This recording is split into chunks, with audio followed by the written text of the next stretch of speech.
So, do you want to use ChatGPT as your default assistant on Samsung? We'll show you how. First of all, my dear friends, open the Play Store.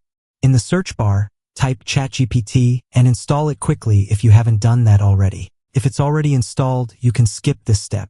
After installing, open ChatGPT and sign in with your Gmail account if you haven't signed in before. Once signed in, minimize ChatGPT because the rest of the setup is done in your phone settings. Go to Settings. In Settings, scroll down and tap on Apps. In Apps, choose the Default Apps option. Then select Digital Assistant app. On this page, tap Device Assistant app and choose ChatGPT. Confirm by tapping OK. Now guys, minimize all apps. Swipe up from the bottom of your phone to open ChatGPT for some permissions.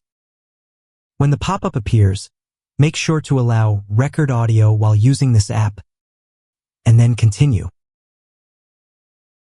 After this, minimize ChatGPT again.